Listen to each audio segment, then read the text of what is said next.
Hello everyone, and welcome back to the Old Hunt, where we are still celebrating 10 years of Bloodborne. We are playing version 1.00 of the Japanese release, and we are picking up where we left off. We've been exploring the Cathedral Ward.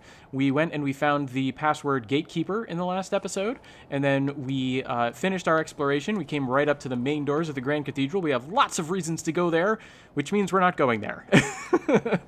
And I already said, I think in the last episode, that if we go that way, if we had gone to the left at the fork in the road there, we would get to a new area. This way is a little bit shorter. It's more of a dead end at this point. But as I was saying before, it's an interesting dead end. Has some things for us that may prove valuable. So before we go any further, this is a little bit of a tricky area, but I intend to be sort of cheap in my way of dealing with it. So let's go ahead and bring up... So in order to deal with this tricky area, I am going to be using this tricky weapon, the poison knife. And I think I had mentioned also in a previous episode that literally the mesu there means like scalpel or surgical knife. And so it's like a poisoned scalpel, maybe, is sort of the idea from the Japanese title. In the official translation, they changed the title, if I recall correctly, to a poison knife. However, I think in the description, they mention that it's actually a scalpel. Whereas in the Japanese, it's like the other way around, because we have the title, dokumesu, which is like poison scalpel or poison surgical knife. And then the very first line, you see that this is a nage knaifu. This is a throwing knife that is slathered, heavily slathered in poison. And if we go on with the description, we see that, let's see, the twisted or curved, Uganda could really be either. Based on the image there, I'm just going to say curved. So its curved blade is as thin and sharp as a surgical knife. Okay, so the special healers of the healing church tend to have these for their protection, right? Physical protection, right? They walk around. This is like, I don't know, the mace of the healing church healers, the healing church doctors. It makes them, gives them something to throw at enemies, I suppose. Give them a little bit of personal security. I don't. Anyway, they tend to have these. When I say tend to, the koto ga oi is like frequently is the case. So, I think you get the idea. Anyway, moving on to the final little portion there, the last two lines. Traditionally, hunters don't use poison much. In normal beast hunts, they have a negative tendency of taking... It has a negative tendency of taking effect too slowly. And then no daro. So in this case, we're having... Again, I've talked about this before. Daro is introducing a little bit of speculation. In this case, I imagine it's speculation as to the reason why hunters tend not to use poison. So hunters tend not to use poison, probably because in most normal beast hunts, the poison is too slow to take effect. And I think the official translation gets that across just fine. Anyway, we're not going to be using this in a normal beast hunt, though. We're going to be using this in a situation where we're at a little bit of an advantage. And I'm just going to hold on to that cold blood item. And in order to use this properly, I'm going to need to select it here. I don't mind replacing the Molotov cocktail, if I can speak, on the list. Because I've only got one left, and I sort of want to be deliberate about when I use it. And I don't know if you can see the enemy right there. I mean, when I lock on, it'll make it a little bit easier. But they sort of blend in. There are actually two of these hunter-type enemies, and hunter-type enemies, as like NPCs in the world of Bloodborne, tend to be very strong. And these two are no exception. They are probably more powerful than I can take in a fair fight. Which is why we are not going to engage in a fair fight. We are going to take our normally impractical poison knives and get a little bit of use out of them because we've been given so many. Provided, of course, I can land enough to actually get the poison to stick on this enemy. We're going to see how that goes. I think I'm going to need to get 2 or 3 in order to get the poison effect, and I might not be able to do it fast enough. Let's find out. Nope. Stop dodging. There it is. Yes, we got the poison. No, We didn't? What happened to the 16? Oh, maybe because the lock-on broke. I can't see the poison damage accumulating. That's fine. Hopefully the enemy will move back to where I can see them and know when the poison effect has stopped, because I don't think one poison effect is enough to defeat this enemy. I think it's just enough to weaken them. Okay, good. They're going back. Yes, stay there. Stay right there. And I'm... Oh, man? Was I wrong? Or is it just taking their life down that slowly? I think I was wrong, because it gives you the number, right? It doesn't just show you the bar, it gives you the number when the poison has taken effect. So I think I've actually failed to get the poison to stick. However, they have foolishly repositioned themselves closer to me, and I still have 13 poison knives. So we're going to try and get this to work one more time.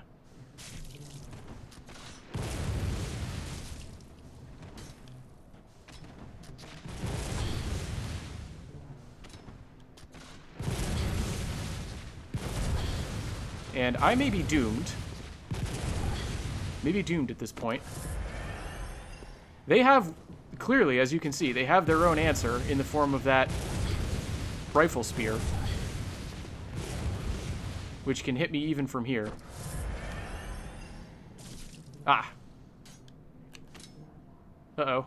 I lost my lock-on.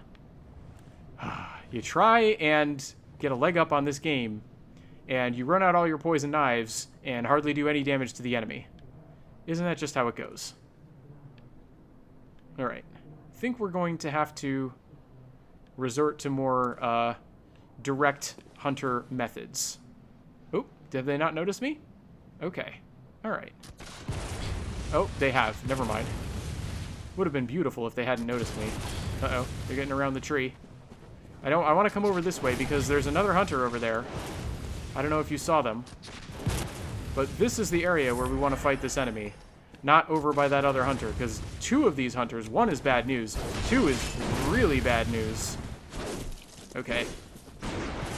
That's unpleasant. The thing about the constant spamming of those bullets is they make it very difficult to heal. Now, I would like... There we go. Ah.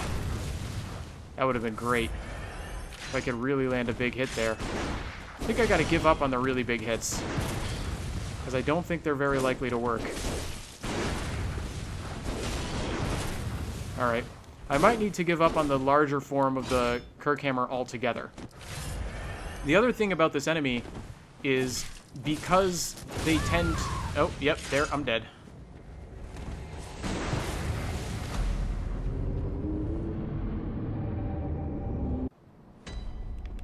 I was going to say they tend to be harder to get viscerals on because they spam the shot so much, which means they are, by definition, not taking many swings. And, yeah, that's just not good for us. The nice thing about that particular enemy and that particular setup is we can just run past most of the enemies here. And if we have faith, that staircase will appear. This is version 1.00, loads a little bit slowly. They fixed that, I think, in one of the patches for the game.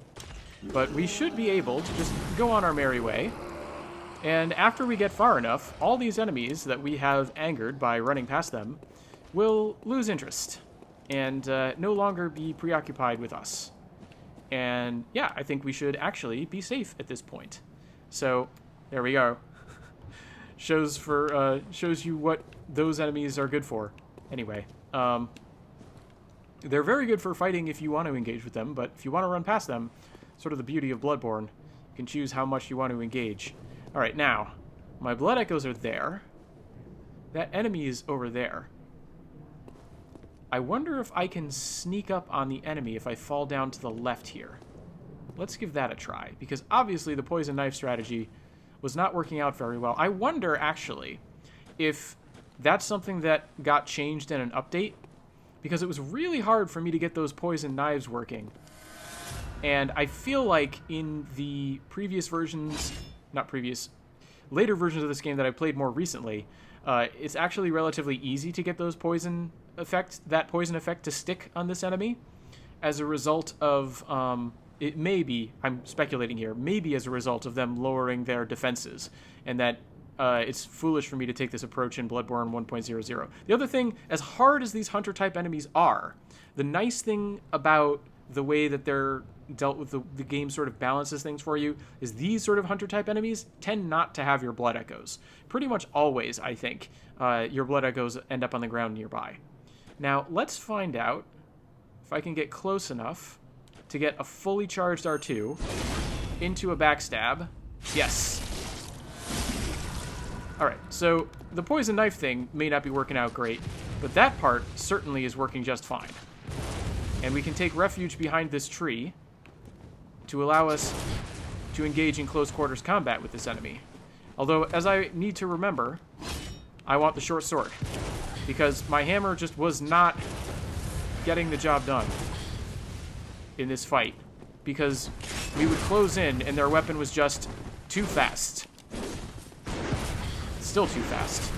And that spam right there of those bullets is a real problem. Alright. What I was really hoping would happen there was that I would actually manage to get an interrupt for a visceral, because at this point, that's becoming my go-to strategy. And I'm dying.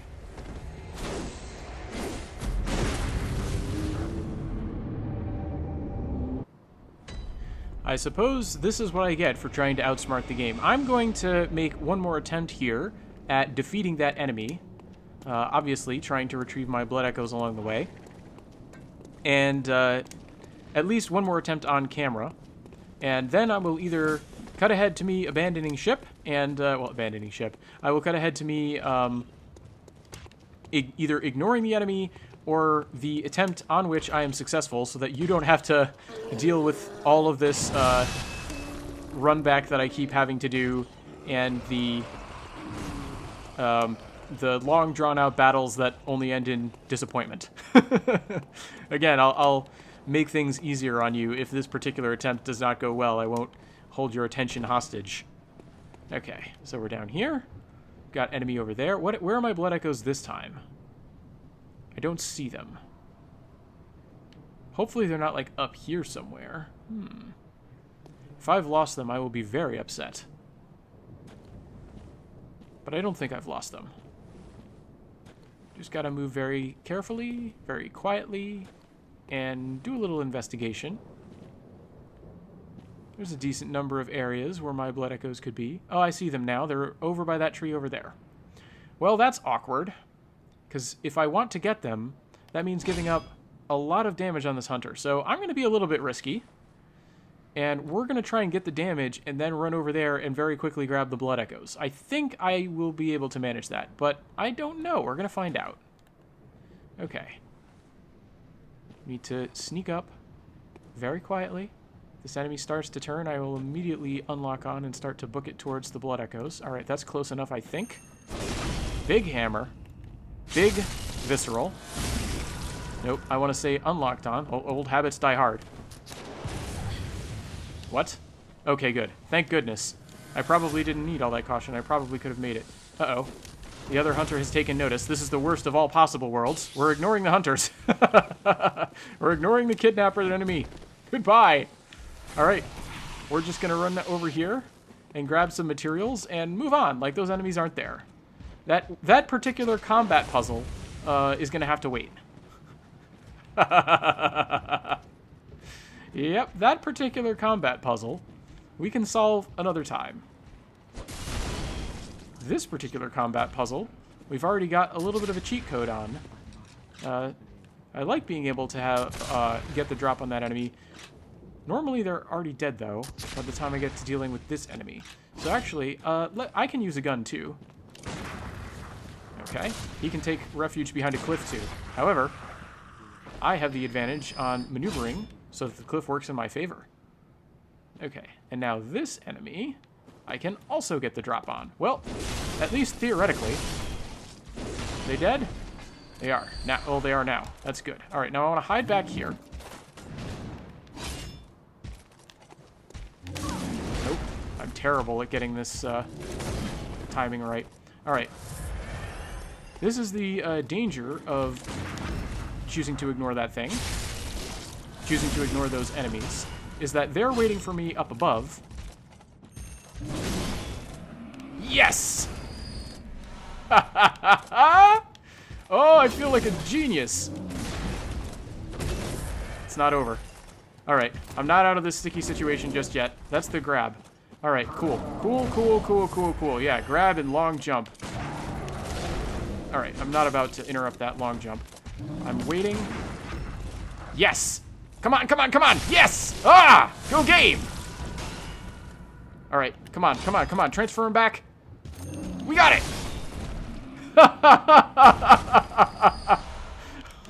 What a thrill. Oh, man. I may have failed that first combat puzzle, but that second one, that could not have gone better. Oh, I feel great about that. What a rush. Okay. Now, there's going to be, several of these materials enemies. I can only really take one at a time, I think. I might be able to get... No. Whoop. Is that... It's still running. Still running. Aha! Good. I don't care that my stamina is super low. It's not going to have time to disappear. Excellent. This is really one of the best reasons to come this way, is all these materials. Now, there may still have been one of those enemies. I think they're called Wandering Madnesses, if I remember the official translations correctly. There may still have been one of those Wandering Madnesses that got away. But quite frankly, I am happy with that particular harvest, if you can call it that. Get those twin bloodstone shards working in my favor. And now we have the lead elixir. All right, now, this is an important aspect of the Japanese to English translation. It's going to be a relatively minor bit of wording, and an otherwise, if I remember correctly, pretty straightforward item. But I want to bring this up now while it's sort of fresh in my mind. Here we have the secret medicine of lead, the lead elixir. I think the lead elixir is a perfectly good translation. The one thing that you do sort of lose a little bit is the idea that it's supposed to be a secret medicine, right? Not just anybody knows how to make these elixirs. I think the word elixir, like, it sort of comes from alchemy, and alchemy has a very long history of being secretive about how it works, because if anyone does crack the code, right, if anyone does figure out how to turn lead into gold with alchemy, they don't want everybody to know about it. They want to be the only one to be able to know about it. So alchemy has a long set of history of secrecy, a long history of secrecy, and so we have that sort of being implied with elixir, which is an alchemical sort of term, so you can maybe sort of get that nuance, but it's not as strong as the Japanese, where you literally have the character for, like, secret or concealment in the item name. So, I do think, again, lead elixir is fine. That's not the point I was trying to bring up. Let's go through the rest of this description. And in real time, Gameplay Matt took forever to get across the idea of the very first word in this line, omokurushi. As a term in its own right, this word means something like heavy in the negative sense of sad or oppressive, which makes sense because it's formed from the kanji for heavy and also one that can mean pain or suffering. In this case, it's being used in conjunction with the term dorori, which describes a thick or sludgy liquid. This is the chief characteristic of the drinking medicine that is this elixir. In other words, this is a liquid medicine with a viscous consistency so extreme that it's oppressively heavy to drink. And having explained that, I'll let Gameplay Matt take the point home. It's probably like drinking lead. Maybe that's why they call it the lead elixir. Anyway, it also ties in with the effect, which let's go on with the description here. Okay, has the effect of... I'm not entirely sure how to break up this information, but let's do the first part first. So temporarily increases one's relative weight, relative gravity. I'm not 100% familiar with that term, but it has the effect of causing attacks to bounce off more easily. However, movement becomes slowed or dulled, and defense doesn't change at all, and therefore it is difficult to find a proper use case for. Obviously, it's a very literal take, but you get across the idea that, okay, yeah, this will make it easy for attacks to bounce off of you because your body has now become like lead, I think is the idea. But your movements will be leadened, they will be slowed, and your defense won't change at all. So even though the attacks are bouncing off of you and you might feel invincible, you're not invincible. You're taking just as much damage as you would otherwise. Oh, and just to counteract the thing I was saying earlier about how maybe the title lead elixir doesn't get across the secrecy, the final set of the description, I'd be shocked if they somehow lost this in the official translation, which is that it is a medicine that whose, I don't know, formulation is completely unknown and shrouded in mystery, right? So right there, you just have a line talking about how secretive the process behind this lead elixir is, producing it. So there you go, right? It's maybe you lost it a little bit from the title. You don't have the concealment, the secrecy happening right there in the secret medicine of lead for the lead elixir, but in the description itself, if you take the time to read it. And this is one of the things that I think is really interesting about translation, is how you can sometimes find these ways of saying, oh, I've lost some of this information. How can I reinsert it? And in this case, they don't even have to try, because it's right there in the second to last line of the description. And so they can just translate that line, and the overall experience that the player has on the other end of the line, they get all the same information out of it anyway, which is kind of cool. Let's see. So according to one theory,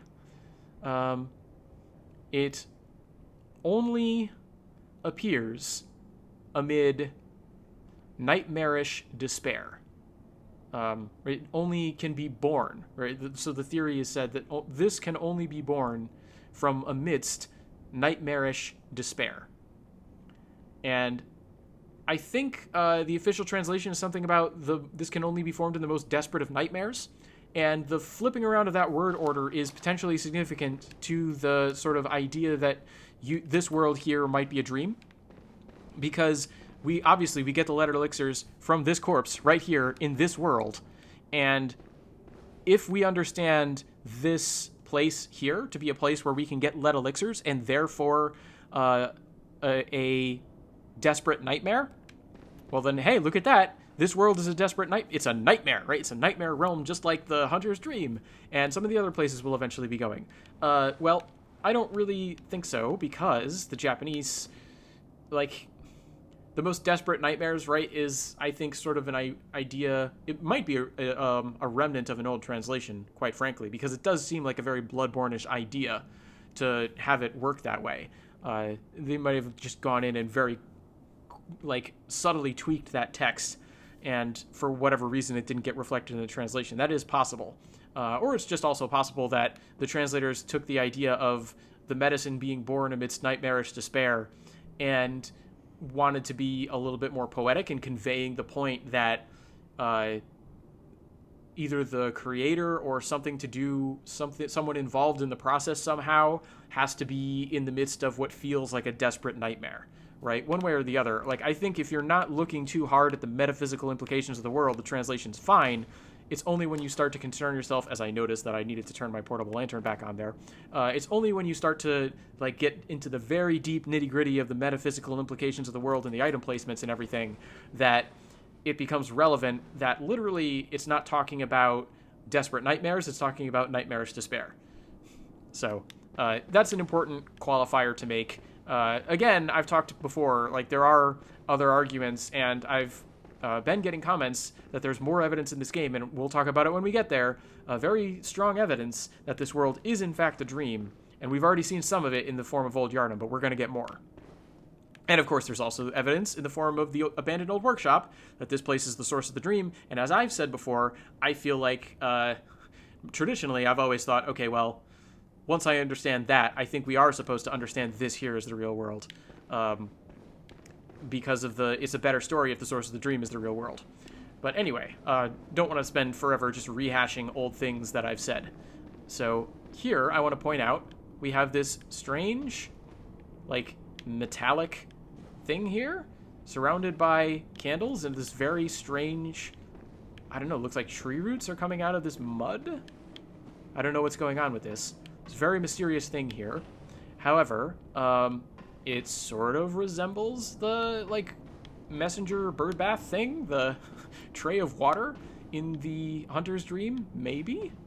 And you can see there's it's got little feet, right? It's got 1, 2, 3, is it 4? Yeah, it's got 4. I was thinking there would only be 3, but there are in fact 4 of those little feet underneath the main basin here.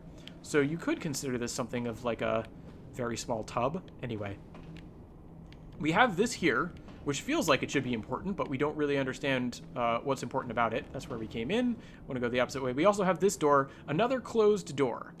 And I got to be careful about this one because I don't want to deal with... Yeah, I don't want to deal with that. But we've seen that effect once before as well. And this time, again, this is the second time we've seen it. It's not some sort of graphical glitch or error or anything. We're, again, being presented with some information from the game that we don't necessarily have the full context for. Alright, now, what I'm going to do, I think, because the way up is going to be a little bit perilous, what am I going to do? No, I'm going to try it. We're going to live dangerously. I was going to use a Bold Hunter's Mark, and because I don't like leaving enemies in my wake, I don't like leaving enemies behind me, I was going to say that I could use a Bold Hunter's Mark and come at this situation, again, as I've been doing with the combats, and get the drop on the enemies from behind. I feel like if I come up from this way, I'm more likely to alert both of those enemies that I don't want to alert. But I want to give it at least a shot. And if it doesn't work out, we can quickly bail. And still go back to the Bold Hunter's Mark plan. But, oh, I forgot. There's another one of these materialist enemies here. I will interrupt its teleport and lay claim to its resources. Okay, that's just a regular set of bloodstone shards. Not as exciting as the twin bloodstone shards, but still good to have.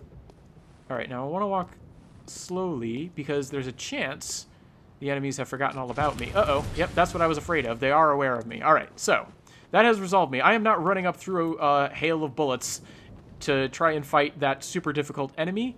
I'm going to use a Bold Hunter's Mark. I don't know why I'm even bothering to run around the world like this when I know I'm just going to teleport. Whatever. I'm going to use a Bold Hunter's Mark, and I will rejoin you. I think we're going to head to the Dream.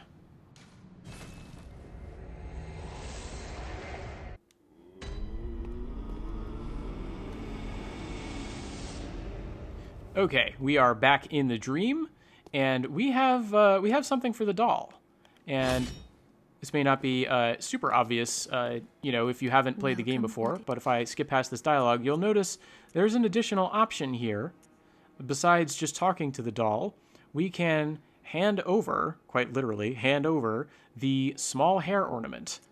Now, I don't want to do that until we've actually looked at the small hair ornament's description here.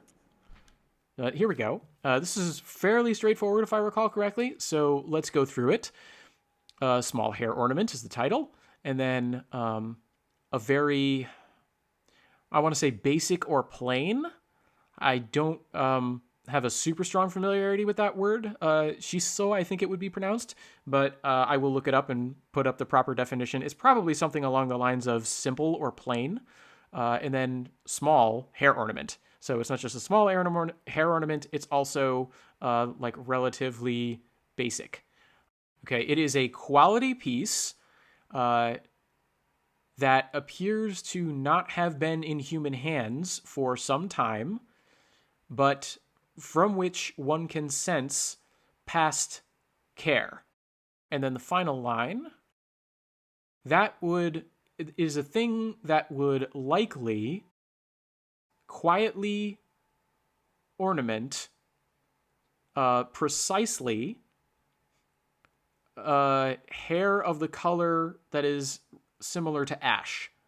And, I mean, ash, this is the thing about colors in Japanese. The Japanese word for gray is haiiro, literally the color of ash. So, ashen hair, or a hair color that is similar to ash, gray hair would be a pretty typical translation just for that as a concept. And Shizuka ni Hairu, like, it's a little bit difficult for me to find a phrase, but it's like, think of it like garnishing, quietly embellishing. I don't know if embellishing is the right word, but like set off to good effect, right? This would be a particularly good combination with the head of gray hair. And of course, look at this. I mean, it's suggested right in the name. We have the doll. Ooh, let's get a good look at that hair. Look at that. We have to look at the bottom corner of the screen, but, I mean, you can clearly see the doll has a head of gray hair. And we got it from the abandoned old workshop. Wasn't exactly where the doll set was, but it was pretty close by. It was in, like the cupboard, I think it was. Very near where the physical abandoned doll was lying sort of by that sort of altar-like place. Like if we come up here, this place here, right? I think we get it out of, here we go. I think we get it out of this place in the real world. So very close to this place here. And then up here was where the physical world, if it is a real physical world, the other workshop, right? The abandoned old workshop has the doll positioned here. Whereas when we didn't have any insight, the sort of normal-seeming doll was positioned up here on this ledge. And now that we have insight, we can see the doll in this form here. And we can, as Welcome. What is I was saying before, by the addition of this new sort of dialogue option, I suppose, we can hand over the small hair ornament. So let's see what the doll thinks about that when we give it over. What? What is this? I can't remember. Not a thing, only I feel. A yearning, something I never felt before. What's happening to me? Tell me, Hunter. Could this be joy?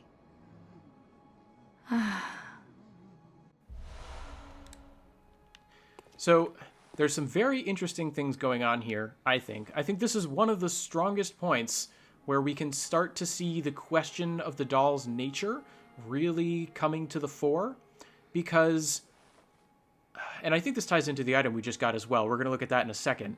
But we're getting the idea, like, up to this point, we've sort of been a little bit back and forth on the doll as a person as opposed to an object. And I think this goes back to that idea of, like, the characters in Bloodborne having a sort of fundamental duality to them. And I think this is definitely one of the things that we're supposed to be thinking of with the doll is she an object or is she a person? And a person in the sense of maybe she's not a human being, but a person in terms of her, like, the status of her mind, the status of her, like, moral relevance, the status of her, like, as a soul in the universe, a sort of metaphysical sense, is this doll a person? And it's interesting to me that when she says she feels a yearning, something she's never felt before, like, the literal Japanese involves a take on the idea of warmth. And we also saw that the doll set, right? Remember the doll clothing? We had, where is it? We had the mania of the doll's previous owner imbues this with a slight warmth. So there's a little bit of an idea, there's a little bit of a connection in the Japanese between the warm feeling the doll gets from the present of the small hair ornament and potentially the warm feeling imbued by the obsession-like affection of the doll's previous owner. And it's all very, like, intricately, I think, intertwined. Because you have the idea, okay, we have a form of affection giving warmth to that clothing in the other world. Maybe, because it's the product of a sort of mania, a sort of obsession. And then we have the warmth that the doll feels, the warmth that is identified as a kind of joy that she gets when you give her something that presumably, we just read the small hair ornament description. It doesn't say anything about that having a slight warmth. It's not like the doll set. But presumably it was a product of that same obsession. And so it might also be slightly warm that would inspire the warm feeling in the doll.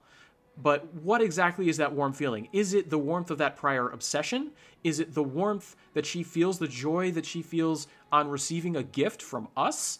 Because normally she's the one who is working for us, right? This is sort of one of the things that you can say about her as an object. She's how we level up, right? So we have a very utilitarian way of looking at the doll, which is this is the thing that we use to empower ourselves. Somehow she's channeling the blood echoes into our being, and she's the only one in the game that can do that. There's no other way that you can level up. There's no other way that you can take the blood echoes and turn them into your strength in any way, shape, or form. So what exactly is going on with that? And why is it that this seems like just a regular tool if we don't have any insight? Maybe at some point I need to deplete all my insight so we can see what happens when it's not the beginning of the game and you're out of insight. Because I think that's an interesting part of this argument as well. But, right, so you have that whole idea of, okay, maybe the doll, because insight is a way of seeing things sort of as they really are, is the implication. You get a better understanding of the world. Presumably, this sort of person-based idea of the doll is a little bit more real. But is she, in her sort of utilitarian functioning, a person? Is she happy that we have seen her? Is our giving her the small hair ornament an indication of us seeing her as more than just that utilitarian function, something to serve our needs? Is she actually, or is that us acknowledging her personhood and that making her happy? Or is this something that she's getting from the previous affection, right? She can sense, just like she can sense the blood echoes. Or is this something that she's recognizing, right? Maybe she knows that the previous owner would have wanted her to have this, and that's something that's bringing her happiness, right? Maybe it's not like she's sensing the warmth or the obsession or anything like that. Maybe she's just happy to have this, not from us, but from us by proxy, because it gets at the previous relationship that the physical doll had in the other world. I shouldn't say physical doll. The other doll had in the other world, right? And you can't really answer that question. But I do think it's something that the game wants you to be thinking about. How are you thinking about the doll? And we've seen it before in how we can find her asleep. If she's just an object, how is it that she can sleep? And at the same time, I've showed this off before, she's got those jointed hands, right? She's very clearly actually just a doll. So how much of a person is she? How much of a thing is she? And along those lines, let's take a look at this. This is what we got. We saw her sort of wipe away something from her eye, and it's a tear stone, very literally, right? So the first kanji is tear, the second kanji is stone. Thankfully, that sounds beautiful in translation, just like it sounds nice in Japanese, I imagine. And all right, let's get into the description. Which is where Gameplay Matt immediately ran into an issue that I think is worth elaborating on while I'm editing. You see, we have the term stone being modified by the word tear at the end of this short line, and the question is, how exactly do we parse the nature of this modification? The object in question could be understood as a stone tear, given that it's a stone that is also a tear shed by the doll. Alternatively, we could draw out the idea by referring to it as the stone of a tear, though at that point it starts to get a little harder to follow what exactly it is. Or we could maintain consistency in terminology and call it a tear stone again, like in the item name, even though this description is in a different form.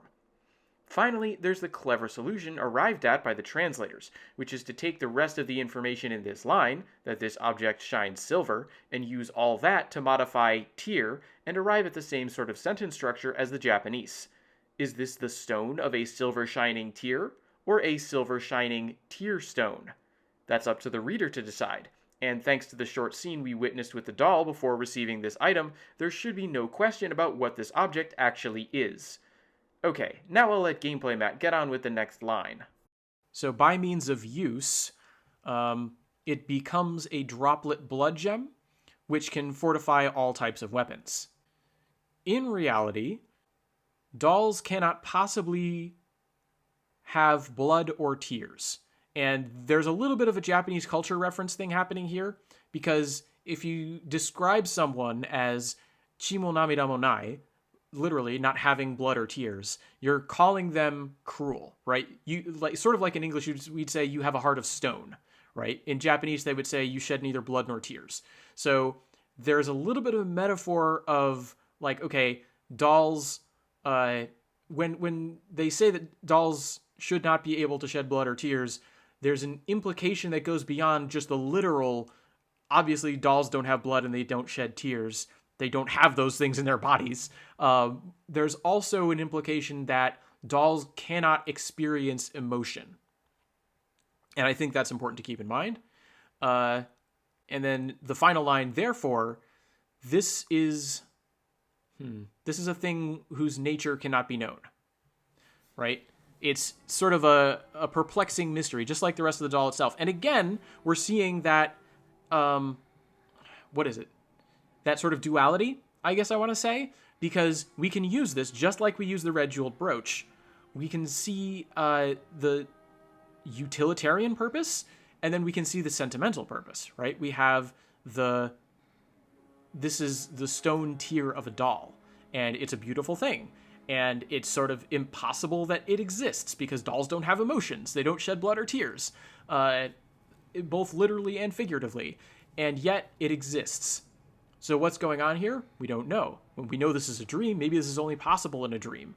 But if we decide to use it, it will grant us actual real benefits. So there's a reality to it that can't be denied.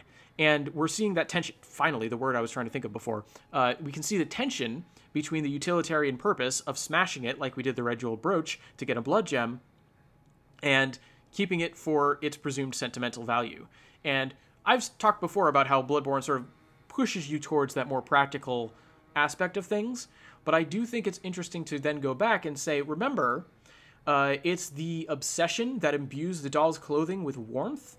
So maybe, and it's the obsession that's bordering on mania, right? As we saw with the blood echoes, right? Where is it? Because this is the tie to the doll's clothing and the blood echoes that I was mentioning in a previous episode. Here we go, the thick cold blood. We have that obsession supports human strength. So the obsession that imbued the doll's clothes with that warmth is an indication that it could provide human strength. So we're seeing, actually, there is another side to this argument. As much as Bloodborne sort of pushes you in that utilitarian direction, there is the other side of it that says, well, you can get these obsessions, you can get this mania going on, and that will bolster your strength, both presumably you personally, and at the same time, it will adhere within your blood, and hunters can take it and use it to fortify themselves. So maybe there is something to this sentiment, right? We have a lot of interesting sort of dual nature things going on here. And personally, I think that at this point in the game, like, I'm a little bit more on the side of acknowledging the doll's personhood. I don't know where you stand on this particular question. Certainly, because it changes, I think, at different points in the game. Your perspective on the doll and what she is and what she's doing changes. Certainly, when you just, the very first time you play the game and you see her as an abandoned doll up on this ledge, don't really think much of her, right?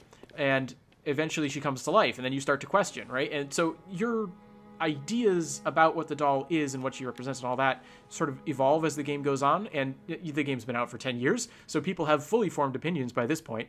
But I think if you're just going sequentially, at this point in the game, I don't know, I personally have always felt by this point ready to sort of acknowledge the doll's personhood. So there is that. Oh, and there's one more thing. Sorry, I keep thinking of things. I want to do some mechanical stuff, but there's one more thing that we need to mention about the tear stone. You may have noticed that nowhere in my literal translation of this Japanese item description did I talk about a line to the extent of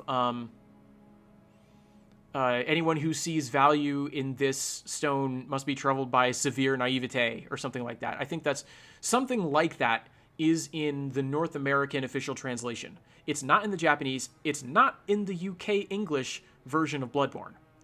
So I think pretty clearly that's something that used to be in the game that they took out. And I talked about how it gets at this theme of, right, compassion versus utilitarianism, that sort of tension between the two concepts. And I think that that line is perfectly, it fits in perfectly with that theme. However, I think possibly, this is pure speculation, they may have decided to remove it because it pushed things a little bit too far in one direction as opposed to the other, right? I think them just having this thing about how this can't possibly exist and giving you the use case of you can smash this for a droplet blood gem that can fortify any weapon, which are super rare, right? I think that that right there is a pretty good balance between the two ideas. And even if it makes sense for the game to sort of forcibly question or forcibly make you question whether there's any true value in hanging on to the tier stone, I can sort of see why they would cut it. And at the same time, I don't feel like it's a huge loss to have that left in the North American release, because I think it's totally in line with what the game is trying to achieve with that items and with that item and with that storyline. But anyway, that's us checking in on the doll. And I was going to do some mechanical stuff, but we've been going pretty long. I've been yapping for longer than I thought I had been. So I think I'm actually going to call it here. And we can pick things up. We're going to get ourselves mechanically situated a little bit differently. We've got a few more errands to run. And then we're going to be going to a different area, sort of off the main path in the next episode. But we'll get to that when we get to that. For now, I'm going to call an end to my hunt for the evening. And I wish all of you good hunting.